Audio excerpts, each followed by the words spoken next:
Bonjour, je vais vous montrer la réalisation de la pose d'un climatiseur Ayrton tri-split dans une pièce d'assez grande longueur de façon à simplifier l'installation.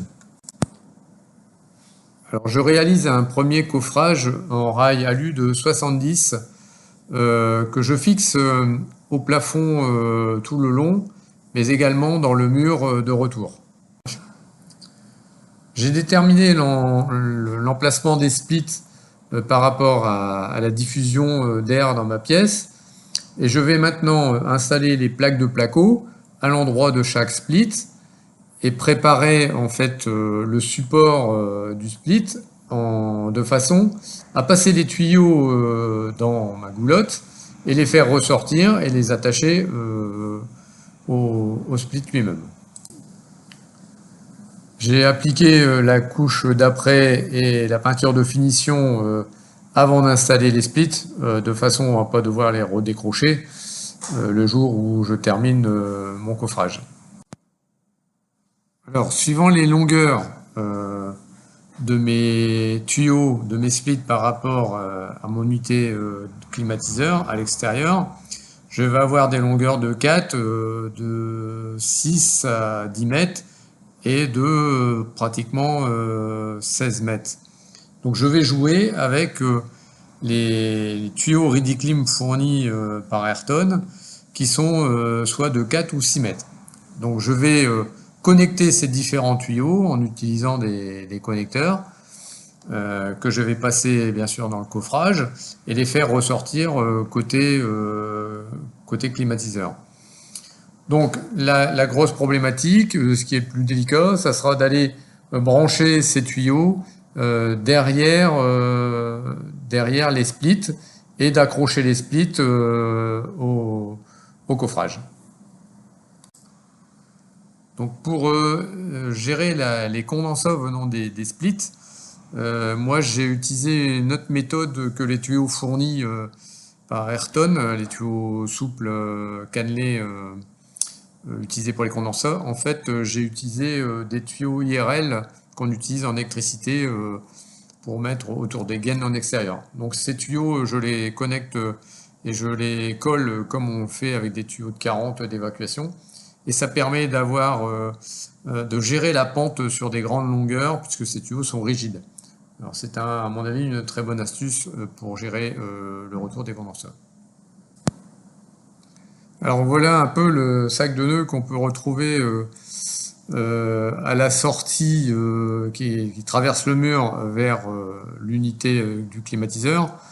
Donc là, on se rend compte effectivement qu'on a bien fait de faire un grand coffrage pour faire passer, je le rappelle, ces deux tuyaux par climatiseur, plus le condensat, plus le câble électrique qui va directement au climatiseur.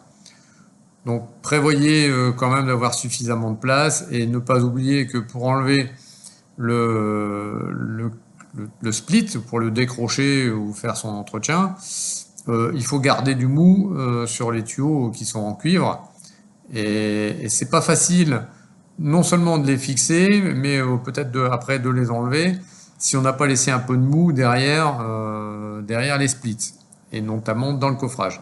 Donc moi ce que j'ai fait, c'est j'ai laissé un petit peu une vague de façon à pouvoir tirer le split et avoir un peu de mou pour démonter au cas où les raccords qui sont entre les tuyaux.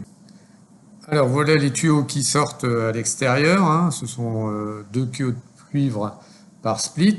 Je vais installer le support de l'unité dans le mur avec des bonnes chevilles. Et je vais faire passer les tuyaux derrière le split avec un rayon de courbure de façon à ne pas les casser parce que c'est quand même des tuyaux assez fragiles même si c'est du cuivre recuit. Voilà, l'installation est terminée aussi bien extérieure qu'intérieure. J'ai repéré les tuyaux de cuivre et ils sont gainés pour les protéger. Et à l'intérieur, on va utiliser en fait notre petit coffrage de façon à y intégrer pourquoi pas des rubans LED et donner un petit aspect sympathique à l'affaire.